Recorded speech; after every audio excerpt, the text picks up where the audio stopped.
Jeffrey Gundlach, and Emery, distinguished members of our Hall of Fame, FIASI board members, members of our FIASI organization, our corporate sponsors, which include credit sites, DBRS, Fitch, Kroll Bond Rating Agency, Moody's, as well as S&P, and most recently BlackRock, and ladies and gentlemen of the fixed income community. And I think tonight we're all members of the fixed income community. My name is Henry Schilling, and in my capacity as FIASI's president this year, and on behalf of the entire FIASI Board of Directors, I would like to welcome each and every one of you to FIASI's 22nd Hall of Fame dinner and celebration, and to thank you very, very much for your participation and your attendance at this event. For those of you who are new to the Fixed Income Analyst Society, this organization was founded in 1975. It was formally launched a year later, and so today marks our 41st anniversary. FIASI is a New York-based, not-for-profit professional society dedicated to the education of its membership and the fixed income community at large. FIASI serves its members by sponsoring programs and workshops covering topics of current interest, innovative developments, and future trends in fixed income. These are conducted by distinguished industry leaders. A few recent and noteworthy examples of presentations and discussions include ones by Hall of Famer Keith Anderson, who was inducted in 2009. And in May, he presented on the investment landscape of macro investors. Another one was presented by economist John Lansky of Moody's, who presented in April on the subject of detecting the next upturn in defaults. Professor Ed Altman, another Hall of Fame inductee in 2001, presented on the anatomy of and performance assessment for investing in defaulted securities. Marty Friedson, another Hall of Famer, year 2000, and past FIASI president, who presented on the subject of high yield in the age of Trump. And the presentation by Jim Grant, yet another Hall of Famer, 2013, took place the year before. So while these were all New York City-based events, we don't limit ourselves to our home base in New York City. Diane Vaza, one of our board members, has for the last 2 years organized and conducted a very well-received and attended Women's in Fixed Income, which had taken place in Boston. In terms of our forward calendar, we're very enthusiastic about a forthcoming FIASI hosted luncheon presentation with John Bogle, founder of the Vanguard Group, and another FIASI Hall of Famer year 1999. This is scheduled to take place in October of this year. So Dana and Jeff, I hope you're getting the subtle message, perhaps it's not so subtle message, that there is no free lunch, or in this case, no free dinner. You may be called upon in the not too distant future to take part and lead one of our future programming events. FIASI also sponsors the Hall of Fame, which each year recognizes and celebrates the lifetime achievement of one or more individuals who have made an outstanding contribution to the advancement of fixed income investing. It is the single most important fundraiser that supports FIASI's activities. In the last 2 years alone, the Hall of Fame inductees have included Edward C. Johnson of Fidelity Investments and Howard Marks of Oaktree Capital Management. And in 2015, Michael R. Bloomberg was inducted into the Hall of Fame as well. And now we have 2 new distinguished Hall of Fame members with the induction of Dana and Jeffrey. and this will bring to 49 the number of individuals inducted into the Hall of Fame since its launch in 1995. And I might add that in addition to the Hall of Fame members that I've already mentioned, tonight here with us are other Hall of Fame members. Dick Wilson, who was inducted in 1999, Bob Atwater, who was inducted in 2012, Marty Leibowitz, who was actually the first Hall of Fame inductee in 1995, Andy Calate in 1997, Bob Levine in 2010, and Laurie Goodwin in 2009. Sorry? As well. Joe Chang of JP Morgan, thank you. Robert Slocum, our incoming FIASI president for 2017-2018, will have more to say about this in a few minutes. But at this point, what I would like to do is invite to the podium Ralph DeCesar, FIASI's vice president and a former president, who will be making a surprise presentation this evening.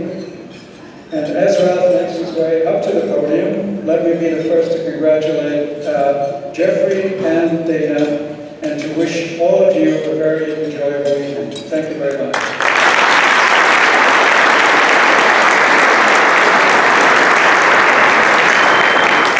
Thank you, everybody. We'll get to our main event later, honoring Dana and Jeffrey, about 45 minutes. But first, there's a third honor to be awarded tonight.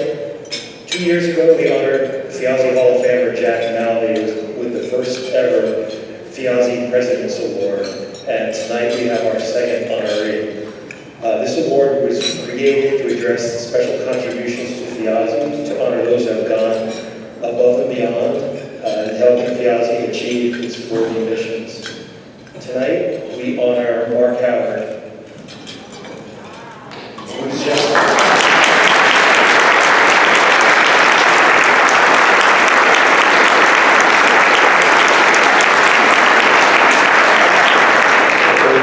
trying to keep this secret, and hopefully he just found out about it in a second.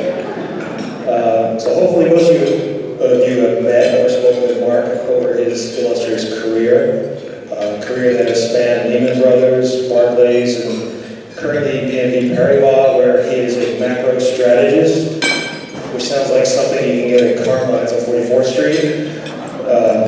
He has been recognized as a fixed income All-American by Institutional Investor Magazine 11 times, 7 of which was first place. I remember being a customer of Mark back in the 1990s. Following the advice that he and his team had given, and we collected many Lib awards for our funds, most of which I still have. Mark is worthy of this award because of his contributions to FIASI in so many ways for so long. As a long-standing board member, served as FIASI president twice. He has attracted numerous distinguished speakers to our forums with arguably one of the best Rolodexes on the street. He's a consummate professional. He knows how to listen, how to influence, and how to inspire people. And his inability to settle for anything less than the best is a life lesson to us all. So tonight, I'm honored to present the 2017 FIASI President's Award to my friend, Mark Howard.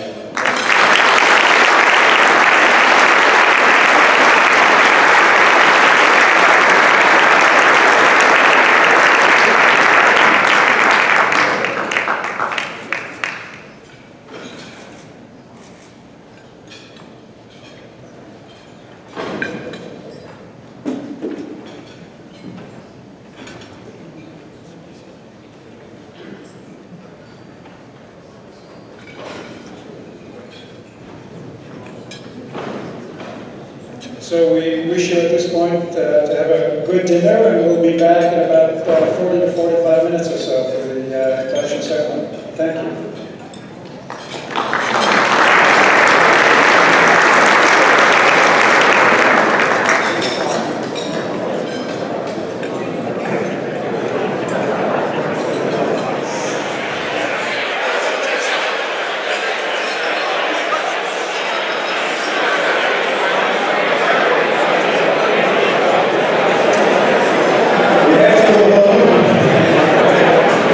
Program.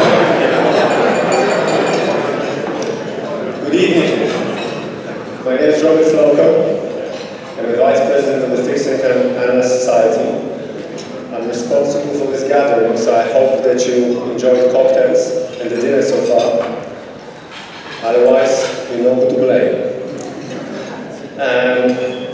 Before I tell you about Fiasi and the Hall of Fame ceremony, I'd like to acknowledge a few people without whom this event would not have simply happened. First of all, I'd like to thank Mike Howard for his support, his mentorship, and this is to add up on top of the President Award that he just received. He's a true role model. My special thanks go to all the board members of Fiasi for the various contributions and dedication to make this gathering vibrant and enjoyable. I'm thinking of Henry Schilling, Melody Vogelman, Larry White, Eileen Fahey, Maria Zaverga, Ralph DeCesare, Mark Hochberg, Diane Vaza, and last but not least, to Lauren Nauser and her entire team for coordinating this event, for all the logistics, and for the execution.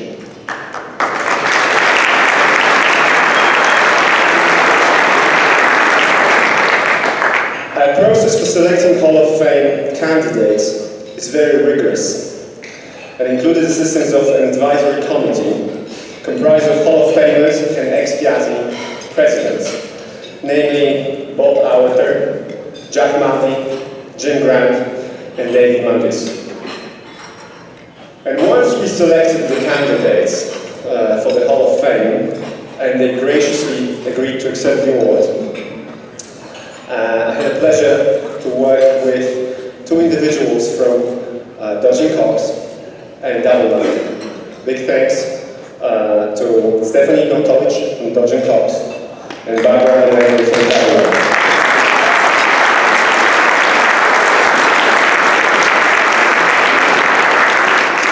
Their help in navigating the process from the respective organizations was invaluable. So big thanks to all. Now, let's talk about Fiasi. A long time ago, when the US abandoned Bretton Woods and first oil shocks were felt, there were about two dozens fixed income bond analysts on Wall Street. And then at the time, basically, like Fixed Income Analyst Society was born. So these guys, came together and they just created this organization. So it came to existence as a platform for knowledge sharing and for networking for this budding industry. And it grew in membership, in prominence, up until 1995 when we created the Hall of Fame. This Hall of Fame award is to recognize the lifetime achievements of outstanding practitioners and academics in the advancement of the analysis of fixed income securities and portfolios. Inductees will have made major contributions to the advancement of fixed income analysis and portfolio management. These contributions may be academic in nature, business related, or Fiasi related, and the board of directors of Fiasi determines the annual inductees. Marty Lipowitz, who is present here today, was selected as the first inductee for his work facilitating the development of mortgage-backed securities, fixed income indices, zero-coupon bonds, portfolio verification, immunization, and bond portfolio measurement tools. Over the past 22 years, or so, because we missed one event during the crisis, we had 47 inductees to the Hall of Fame. Dana and Jeffrey will be the 48 and 49. And in the room, we have a very good representation of the Hall of Famers. Henry mentioned a few names, but I don't think he was able to tell you about all of them. So if I could ask all the Hall of Famers just to stand up so everybody can see you.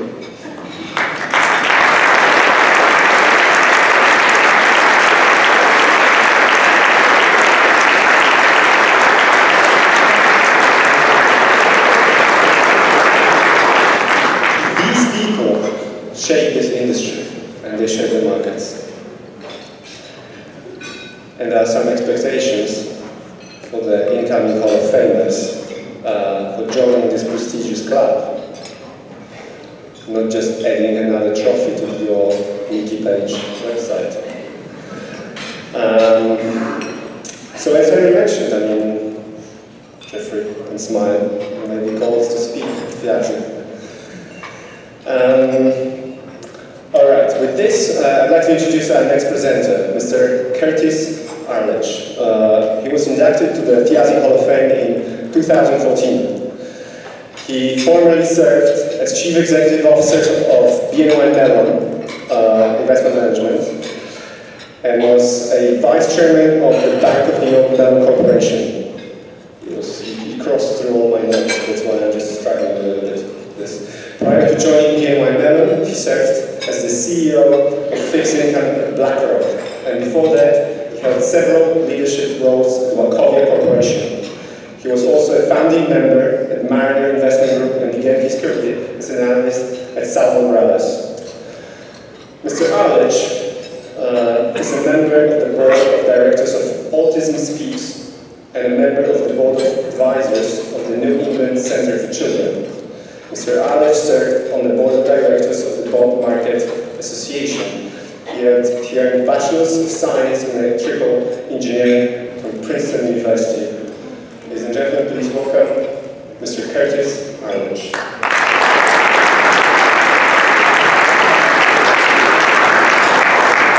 Thank you for that, and welcome everyone. It's my great pleasure to introduce our first 2017 inductee into the Thiazi Hall of Fame.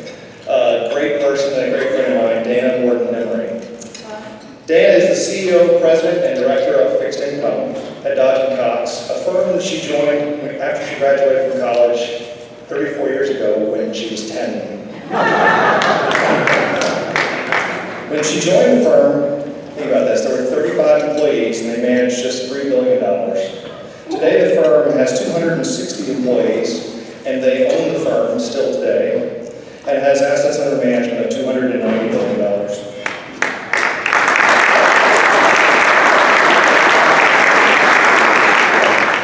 In addition to managing public equity and fixed income strategies for institutions and for private clients, Dodge & Cox also runs 6 mutual funds and 4 UCITS funds.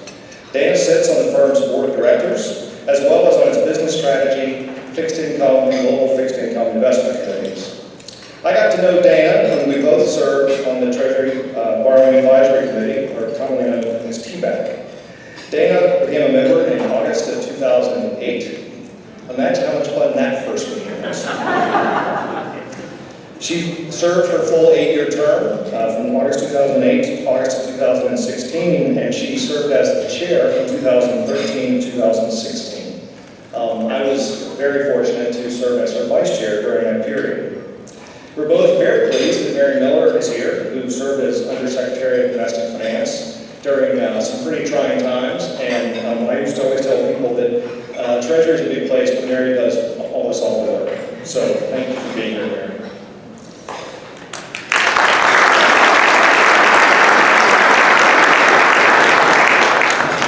In the room, there are also a number of former and current TBAC members. It's a phenomenal organization, and Dana did an exceptional job leading it during her term as chair. Dodge & Cox is a highly regarded firm in the asset management industry, as all of you know. One of the things that they are extremely proud of is their stewardship rating.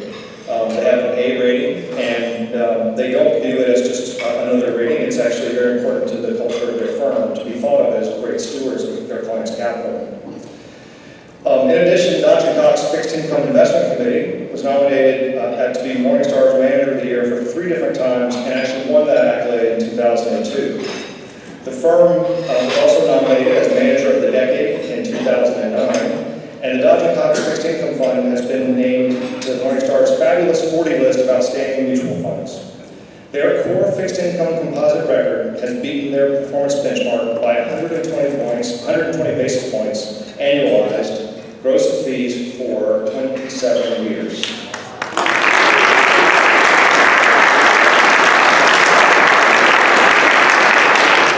It took Dana 7 years to get them started, so congratulations, Dana. While rising to a leadership role in her firm, Dana has also been active in the broader fixed income community. In addition to serving on the Treasury Borrowing Committee, In the wake of the EOP Blackstone LBO transaction, she joined forces with Chris Goodkin of then Wellington and now Loomis Sales, along with Adam Cohen of Covenant Review, and representatives of several other buy-side firms, including Vanguard, AIG, Legal & General, to form the Credit Roundtable, a buy-side organization focused on improving bondholder protections. Importantly, Diane is also a wife and mother of 3 adult sons, 2 of them who are here tonight, and 1 of them who gave me a lot of grief for not being here. Dana shared with me he's in the visa, so he gets pass. Those who know Dana know this has been her most important priority. Despite the great work that she does, family is first. She's also been an active volunteer who is deeply involved in whatever was going on in her children's schools. She served as team parent for 12 of her son's school and travel sports teams. Dana is extremely active in her community as well. She's a 23-year member of the board of Summer Search. There's a form on your table tonight that talks a little bit about the organization, and I can tell you from spending time with her, it's something she's not casually involved with, she's deeply committed to. Summer Search is an organization that mentors students from low-income communities to help them become college-educated leaders. And she served as its first national chair for 6 years. She's also been very involved in multiple fundraisers for this organization. In addition, she served for 12 years on the various boards and parent associations at her son's grade schools and high schools. And along with her family, she actively mentors and sponsors in private schools 3 boys from Richmond, California. Dana and her husband Bob established a family foundation focused on improving educational attainment for students from low-income environments. Because of the extent and duration of her efforts on behalf of at-risk children, Dana was recently honored by Casey Family Programs, a foundation focused on public policy for children in the foster care system. She received the Casey Family Programs 2016 Excellence for Children Award. Dana often credits Dodge & Cox's long-term investing philosophy and team-oriented culture for creating a setting in which employees can balance work and outside interests in a very fluid way. But I know Dana had a lot to do with that culture. Having worked with her, there's no doubt that she created a great environment where work-life balance was critical, and she did it not only through her words, but through her actions. Those of us who know Dana would agree on the list of attributes that describe her. Smart, logical, detail-oriented, extremely calm under pressure, dedicated, hardworking, and loyal. One other thing about Dana is any organization she leads, the organization comes first. It's never about her. But tonight, Dana, it is about you. Congratulations and welcome to the Hall.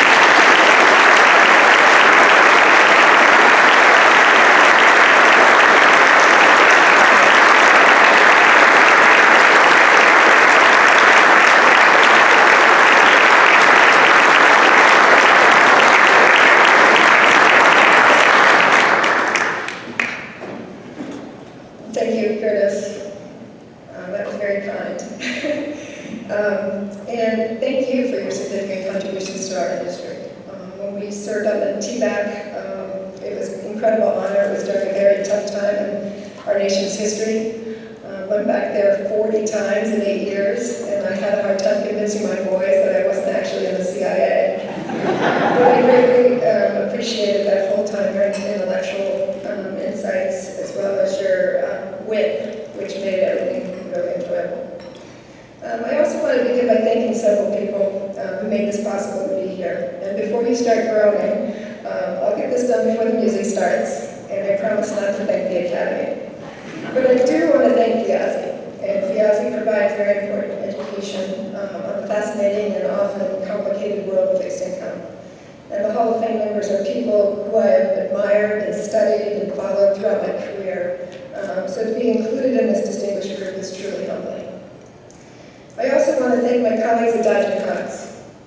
If there were ever a case that an award like this belonged to a firm rather than an individual, it would be this.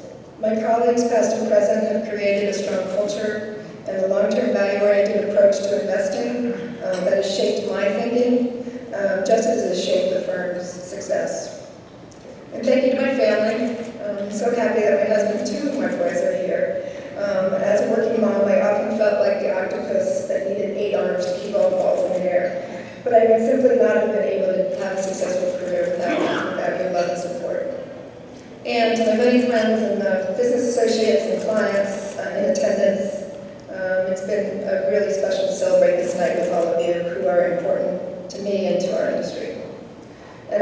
congratulate Jeffrey Gundlach. I remember meeting Jeffrey back in October of '87, I don't know if you remember this, but we were at an industry conference, and I remember his keen intellect. It was very evident from the very first meeting.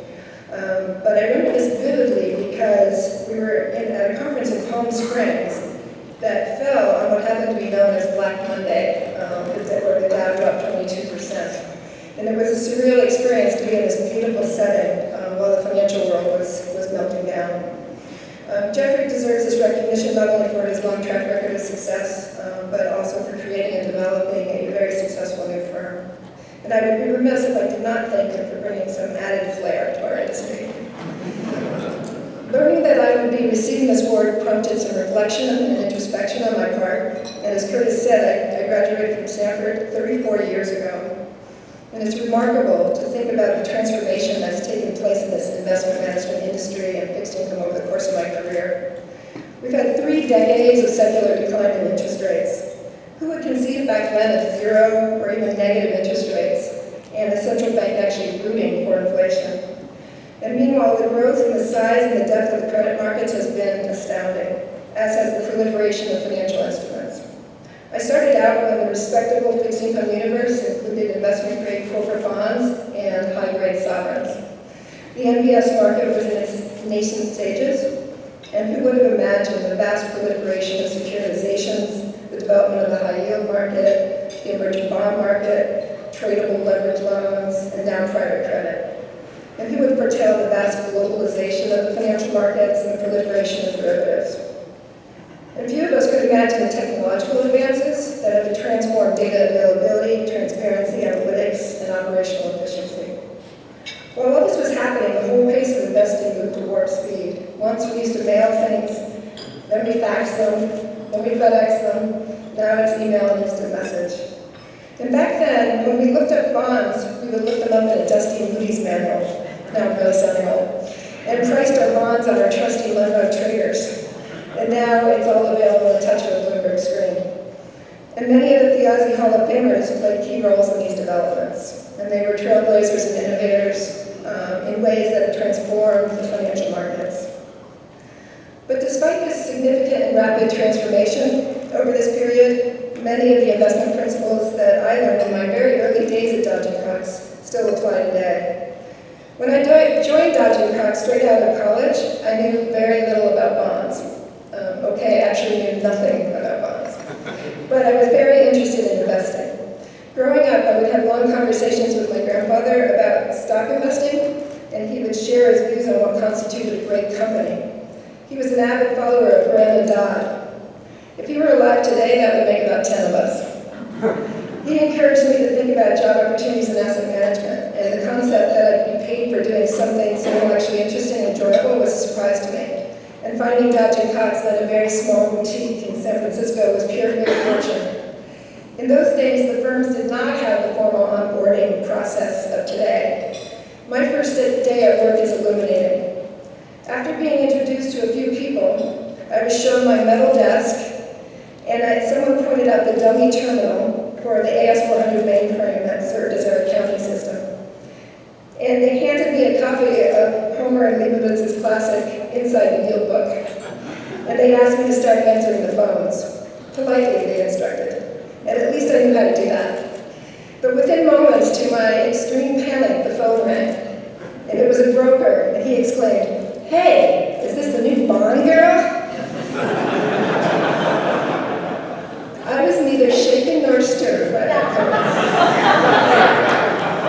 That's how people talk to women in fixed income in those days. But little did my caller know he was dealing with someone who's more akin to Miss Moneypenny than Ursula Andress.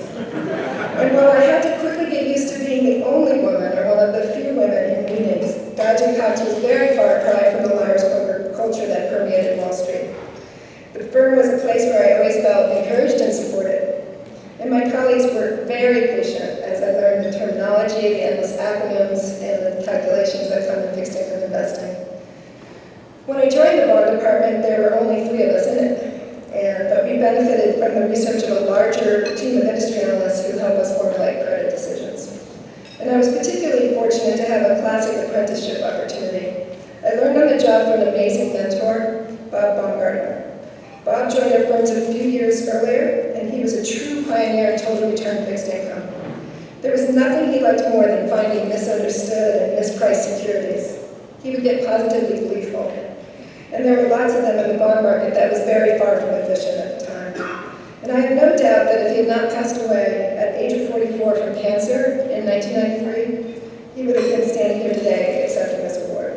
And I'll be eternally grateful to have had him as a mentor, and I always think he was my guardian angel. When I started in 1983, investors had just experienced a 40-year bear market in bonds. After such a prolonged period of poor performance, the conventional wisdom at the time was that bonds were certificates of confiscation. And inflation fears permeated the investors' thinking. And it tells you much about the aura of fixed income that two of the most prominent commentators on the bond market at that time, Henry Kaufman and Al Moschelauer, were known as Dr. Doom and Dr. Gloom. But that dour mindset created an investment opportunity. After the Fed under Paul Volcker lifted Fed funds rate to double-digit levels in 1981, they were successful in bringing inflation down. But nonetheless, longer maturity bonds stayed stubbornly high yields. The bond math suggested that we could generate very attractive returns for our clients simply by investing in long non-callable bonds. Institutional fixed income mandates at the time were evolving, from the buy and hold laddered maturities, A or better rated, of the 70s, to those that were based on market-based benchmarks like the Shearson-Lehman, everybody remembers that, and the Solomon Big. One of the first investment lessons I learned at Dodge & Cox was to focus on building portfolios that had potential to produce positive long-term returns, even if this required a significant deviation from the market-based benchmarks, which were then being adopted by our institutional clients. We spent a lot of time trying to convince our clients and consultants that having a longer than benchmark portfolio made good economic sense and did not involve excessive risk. The second lesson I learned from my colleagues was that continually trading in and out of positions was a fool's errand. This view did not exactly make us popular with our dealer community. However, our job was to maintain an investment mindset, to find attractive investments that we'd be willing to put in a theoretical lockbox for 3 to 5 years. And I thank John Gunn, our former CIO, who I'm very happy is here tonight, for repeating this mantra on a continuous basis over the years, and especially in down markets. And on those big down days, we would take the over-under on how long it would be before John would visit the trading desk to make sure we were in the markets buying, and I took the under every time. This long-term view still informs our equity and fixed income strategies today, and it gives us the ability to take advantage of less liquid and mispriced securities that offer long-term value. It also gives us the courage to lean in when the bond market is on sale, and it gives us the confidence required to maintain enough an add when the market opinion differs from our own. This outlet was particularly crucial during our navigation through the series of credit crises we've had over the past several decades. The third lesson was playing defense and focusing on downside risk. Bonds are contractual instruments with limited upside, and so we need to focus first and foremost on the ability of the issuer to willingness and ability to repay. In this effort, we're always skeptics who constantly ask what can go wrong. In fixed income, you often win by not losing. And our process is so deliberate that our sell-side dealers have often jokingly complained that they could read War and Peace multiple times before we make decisions. Our fourth lesson I learned is to pay attention to fine print. And my good friend Chris Goodkind of Lewis and Adam Cohen will be very happy to hear me say that our mantra, which is that covenants matter. And the focus on details helps us find bonds that are with underappreciated features that provide important downside protection. However, as credit cycles go on, protective covenants get harder to negotiate, and the LBO era of the mid-2000s shined a bright light on that. After the challenging LBO experiences culminating in that EOP Blackstone deal that Curtis mentioned, a group of us formed the Credit Roundtable, and I'm really proud it's still going today under Chris's leadership. The final lesson that I will highlight tonight is the importance of culture. Culture is the invisible hand that works in the spaces where there's no rules and no processes. A strong culture creates an environment that encourages and rewards doing the right thing. It's the value system that guides us and ensures that we make decisions in the best interest of our current clients. And culture and values operate in the corners and regulation cannot reach. And they ensure that we comply not just with the letter of the law, but with the spirit of the law. At DoubleLine, our strong culture also places a strong value on rigorous debate and encourages continuous learning. There's significant academic support for the concept that teams can make better decisions than individuals if they're constructed with members that bring diverse perspectives in an environment that welcomes and rewards debate. And this brings me to a topic that's very important to me, adding much needed diversity to our industry and to the broader workforce. To achieve diversity, we need to be both have the will to strive for it and the deliberate effort to create pipelines of talent. As an industry, we've made progress from 30 years ago, the Bond Girl days, but the statistics are still pretty alarming. DoubleLine was recently recognized in a Morningstar research report as having the highest percentage of women on their investment committees in the U.S. fund industry. The challenge is that we're only at 30%. The next highest one was at 18%. And the U.S. fund industry overall is at 10%.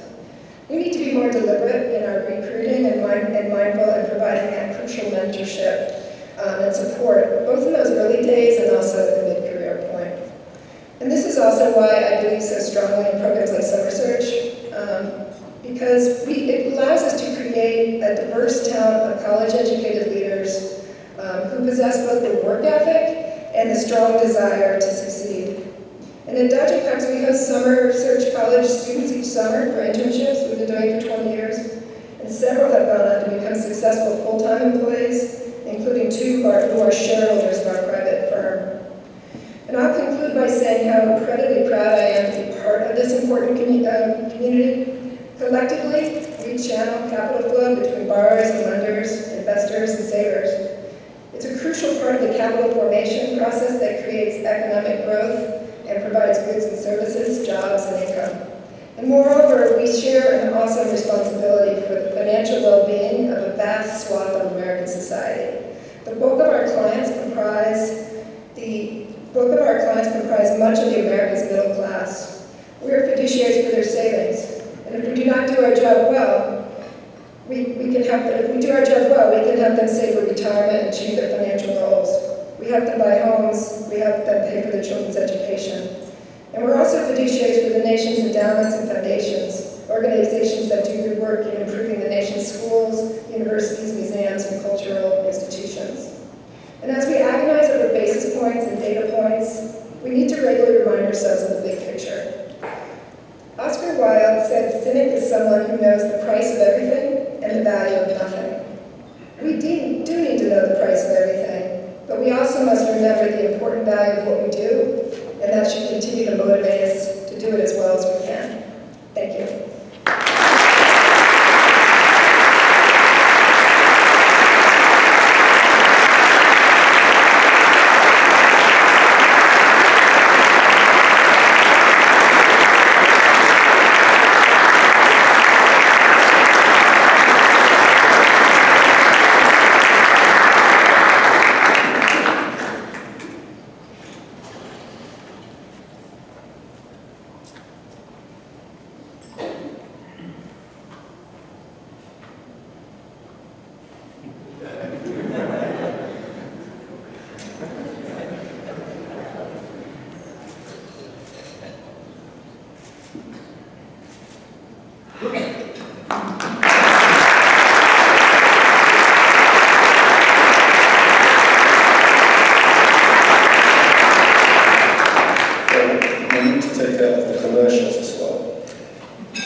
The next presenter is a dear friend of theatre.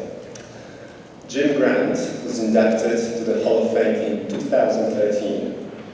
And as he likes to say about himself, born in New York, raised on Long Island, had thoughts first of a career in music, not interest rates.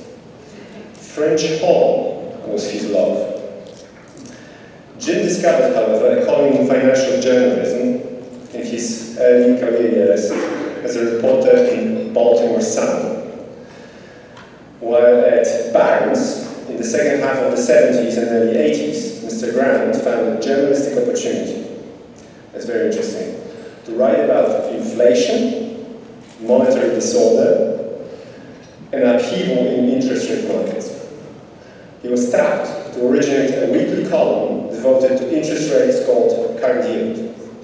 He is the chief editor of Grand Interest Observer, a twice-monthly journal of the financial markets, which he founded in 1983.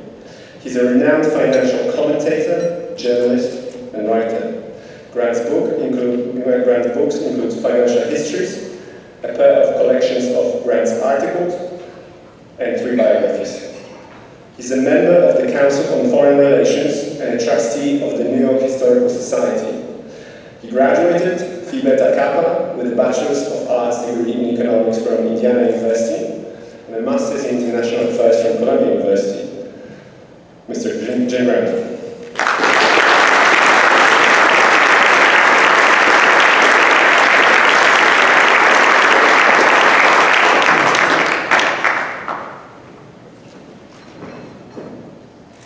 Ladies and gentlemen, good evening. Turn on the TV and you are likely to encounter a beer commercial that features the single most interesting man in the world. The masterful gent who bench presses 2 beautiful women, each is seated in a chair who has a personality so magnetic that he is unable to carry credit cards, who once had an awkward moment just to see how it feels. Impressive, certainly, but the truly most interesting man in the world is here among us this evening. Whether Jeffrey Gundlach has ever arm wrestled Fidel or released a grizzly bear from a steel trap, I don't know. But the self-described Bills fan, art fan, and truth fan has produced 7% returns in a 2% world. In DoubleLine Capital, one of the most remarkable success stories in the entire history of investment management. Substantially negative interest rates,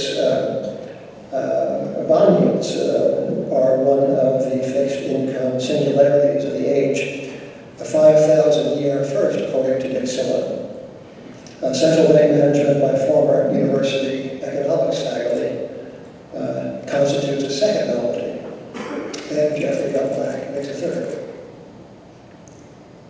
Who is this most interesting man? Well, a native of East Amherst, New York, outside of Buffalo, Jeffrey excelled at Dartmouth, where he majored in philosophy and mathematics. He enrolled in graduate studies in mathematics at Yale and began work on a thesis, the probabilistic implications of the non-existence of infinity. Or because, really, there is no infinity. The summa cum laude alumnus of Dartmouth College withdrew from Yale to pursue a career as a rock and roll drummer. And wouldn't you like to have been flying on the wall, we told his parents.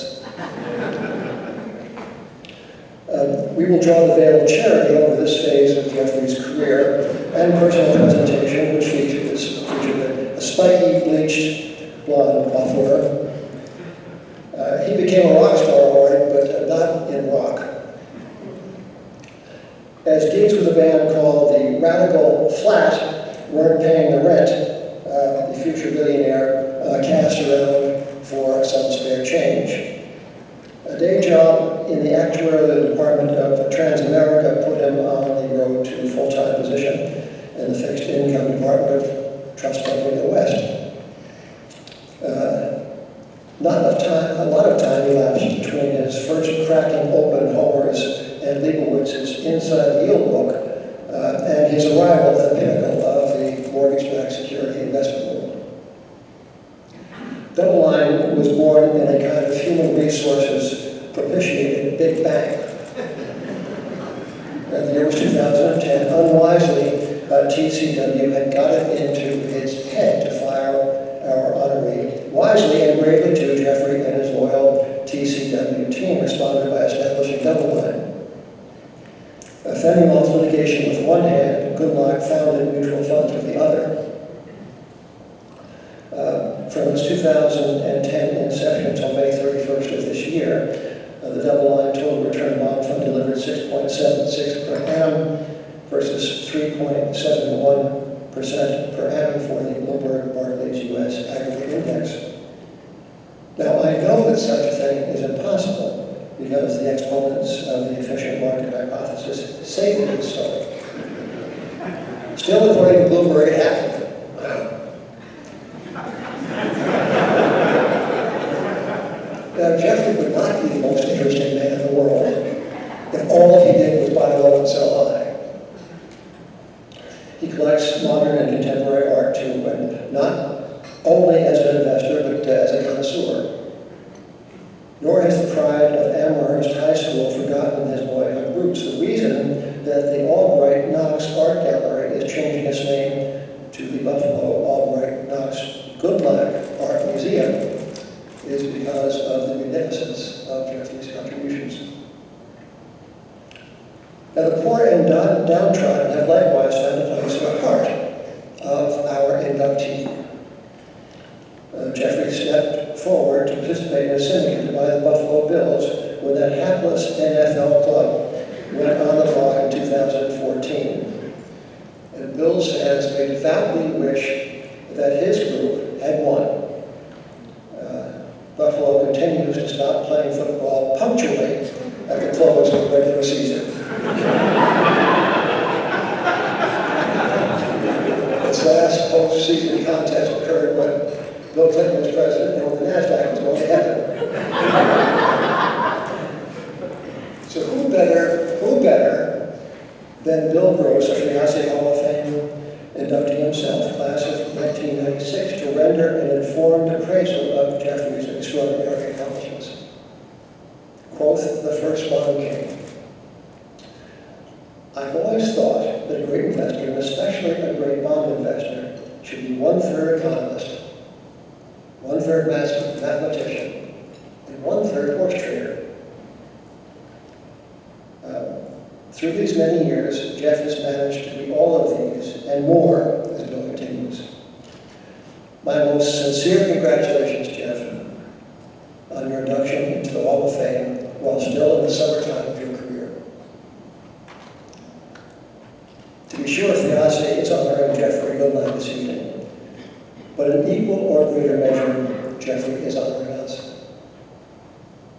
Stay thirsty, my friend.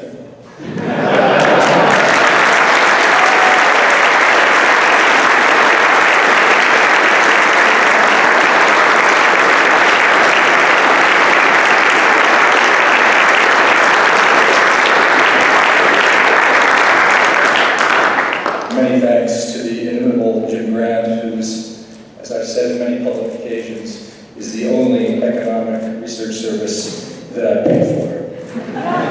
Grant's Interest Observer, I've been reading it since before their 10th year. I may have started in 1992. Dana, I do remember being at La Quinta in October of 1987 for Capital Management Sciences Conference, when we had gone from a yield of 7% on the long bond, which was considered unthinkably low, April of 1986, to a 10.43 yield that morning when the stock market was crashing. And I wandered around that conference telling people they were out of their mind if they don't buy the long bond at 10.43, and they all laughed at me because they said, "I bet you said that at 7.43. I said, "Actually, no, I didn't. I just said it today." But one of them actually did buy the bond at 10.43 that propitious morning and sent me flowers because I made so much money working for an insurance company. So the first thing that I succeeded at in the bond market was actually selling my bond at 7.00 on October 16th, 1986. And that was a very significant low yield at the time. And I remember about 6 weeks later, because the market tanked after I sold the bonds, as the absolute top tick. I said, "This is easy, this bond stuff." Yeah. And I was talking to somebody who was a technician that I respected, and I was bragging, frankly, because I was young and bold. And I said, "I sold the bond at 7%, and look, it's down like 25 points. And he said, "With respect, the only reason you were able to do that is because you had no experience." And I was insulting me, but as the years have gone by, I realized he was right. It's only because I didn't have all that baggage that all the old timers had, having seen bond yields so high and gone through the trauma of the bond bear market. It's true that I started my professional career really trying to be a rock and roll drummer, and it was fun. I'll tell you, it was a lot of fun. But it didn't pay any money hardly, and I ran out of money pretty fast. And I decided, I'm going to go into school. I'll go back to school. I dropped out of Yale because they bait and switched me. They told me I was going to be able to write my thesis on what I wanted to. It was going to be the probabilistic implications of the non-existence of infinity. And they said, that's a brilliant idea, but we don't do that around here. We do the algebras. You're going to write a chapter in our next book. And I said, no, I'm not. And so I left and I went out to California to be in a rock and roll band, ran out of money, decided to go back to school, took the business school exam, the GRE, got the applications ready, but when it came time to fill them out, I just couldn't do it. I just couldn't go back to school again. And so I was in my apartment in Hollywood, sitting on the floor, shag rug, remember shag rugs? I had furniture that was given me by friends, cardboard boxes for a table, and a black and white TV that had a dial that was broken, so you had to turn the channel with pliers. I had a code hammer for an antenna. And the only stations that we got were ABC, NBC, and CBS. And I think it was ABC that had a show called The Lifestyles of the Rich and Famous. Robin Leach, champagne wishes, and caviar dreams. And I never really watched the show, but it showed up on the black and white TV. And it said, today we have a unique show. We're going to count down the top paying professions in America. And I was lost and out of money and not going back to school, so I said, this is it. I'm watching the show. And so they start counting down, and there's doctor and lawyer and actuary, which I had to stint at Transamerica because my mathematical background, that's kind of the jobs you can get in the real world. And they got to number one. And number one was investment banker.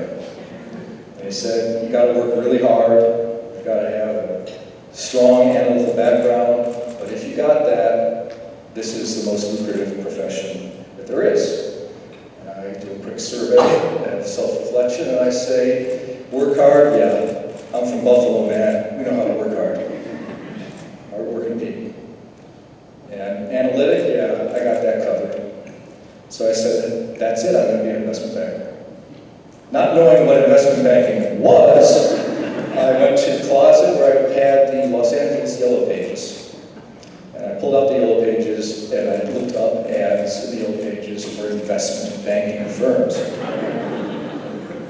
Spoiler alert, there aren't any ads for investment banking firms in the Yellow Pages of Los Angeles in 1985, and so I saw investment management.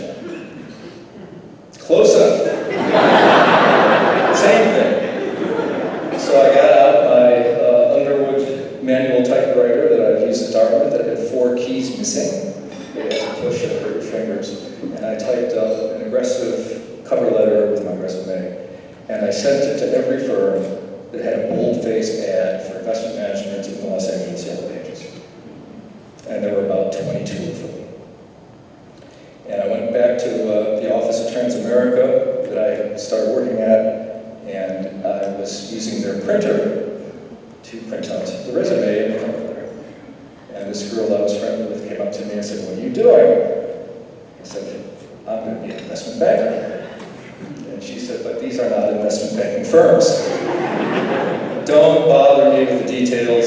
I'm on a mission from God here. So I sent them out. She said, look, if you're going to do that, send one to this fellow named Glenn Wyrick, who I used to work for in the accounting department at Trust Company of the West. So I did.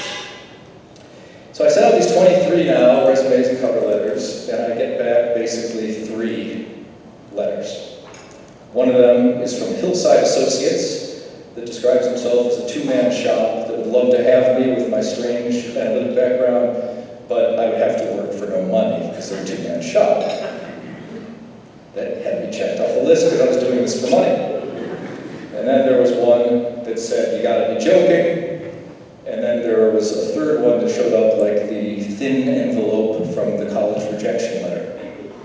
And I took the thin envelope, and I was so disgusted because it was clearly a rejection letter. I threw it in the garbage.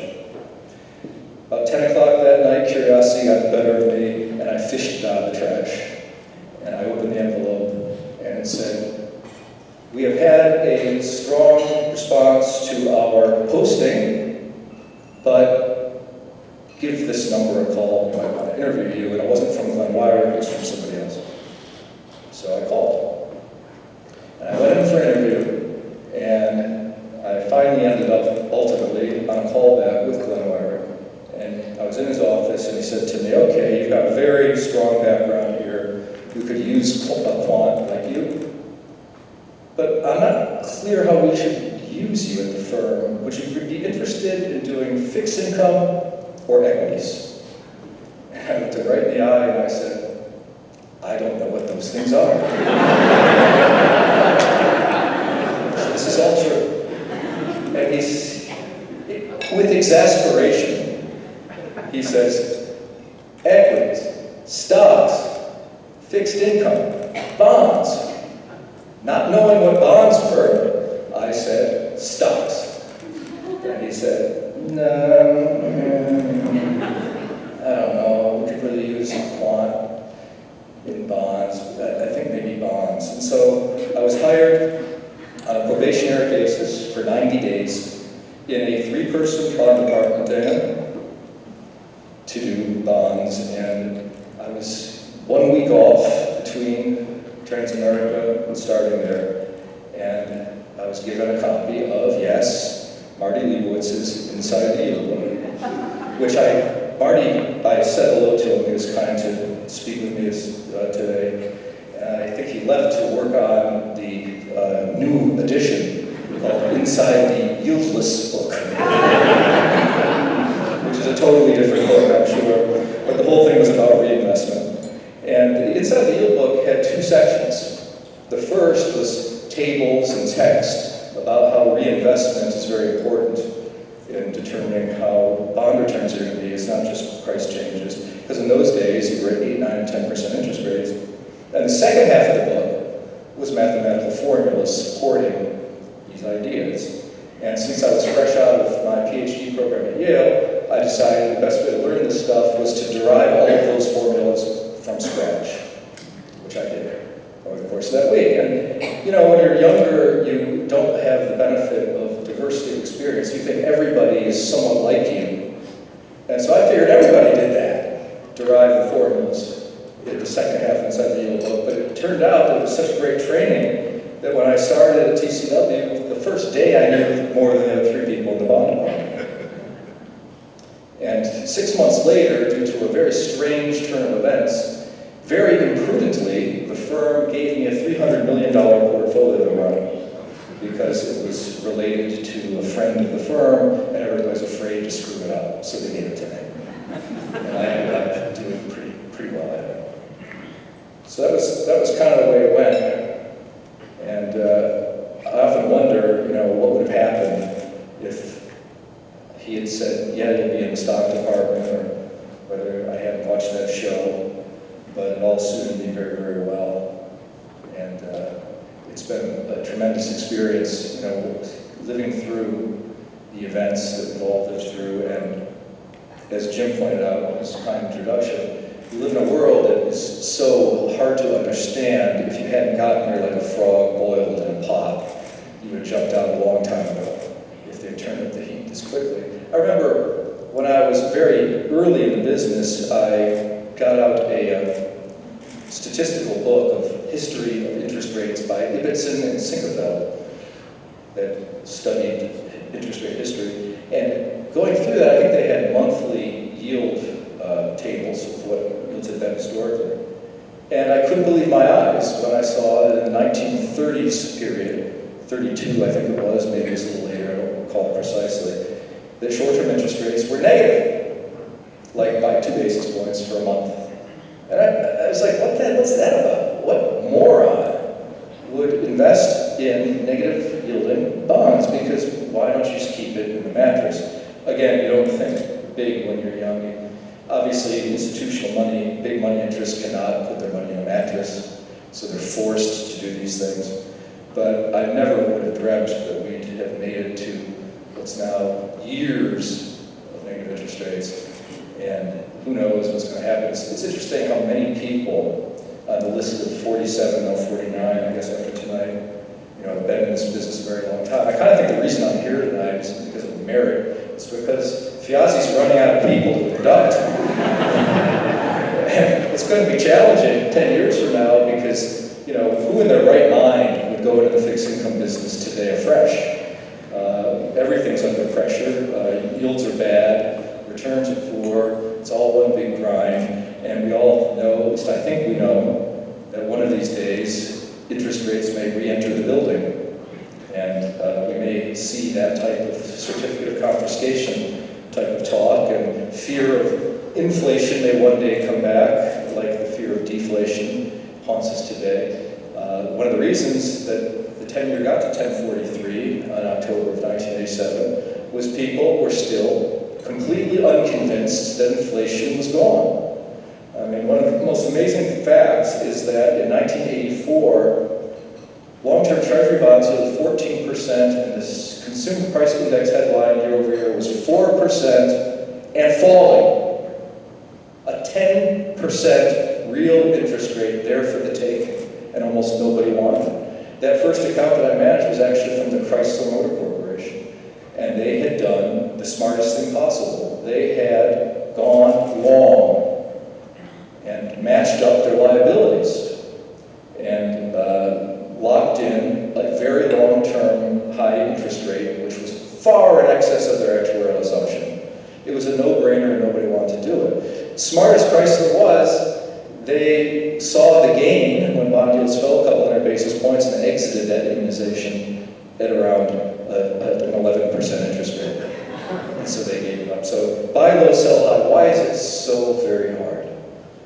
I suppose I don't really know, but we work hard every day to do it. So I look at the names on the list, and it's an honor to be included among them. And I have had a wonderful blessing of this industry, shining tremendous benefits on me and my family, and I think everybody else in this room. And it's going to be interesting going forward. And we'll all try to work hard to figure out what's next. But it's an honor. I'm humbled. Thank you very much.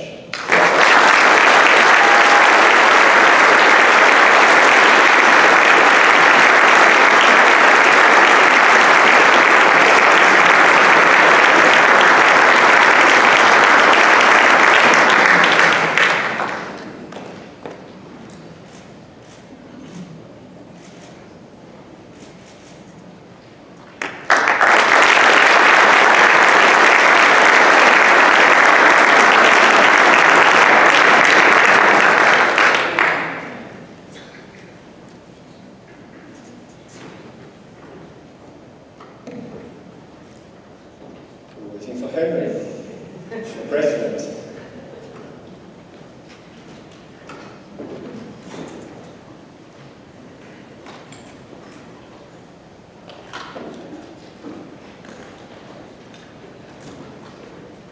So here we are.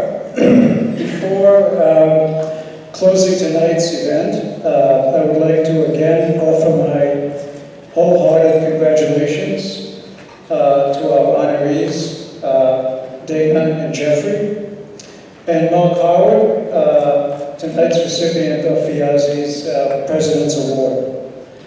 Putting on an event like this takes a lot of time and effort. Robert mentioned that earlier. And it doesn't happen without the frantic, last-minute concerns that have to be managed and have to be resolved so that we can have a flawless evening. And I think tonight, if you agree with me, was a beautifully executed event.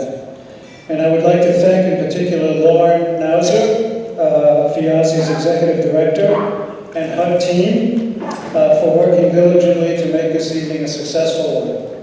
and our entire FIASI board, consisting, in addition to myself, Ralph DeCesar, Eileen Fahey from Fitch, Maria Rosa Verdi from Moody's, Larry White from DBRS, Melody Vogelman from Mead, New York, Mark Hochberg from BlackRock, Diane Vaza from S&P, Robert Slocco from MSCI, and Mark Howard from BNP Paribas. Also, another note of thanks for our corporate sponsors, credit sites, DBRS, Fitch, Kroll, Bond Rating Agency, Moody's, and S&P, and most recently, our newest corporate sponsor addition, BlackRock. Finally, I would like to also congratulate in advance Brian Toth and Sarah Klein, who are expected to join our board in the 2017-2018 fiscal year. Thank you, all of you, for making this an event, a successful event. We hope that you enjoyed this evening, and we wish you safe travels back home.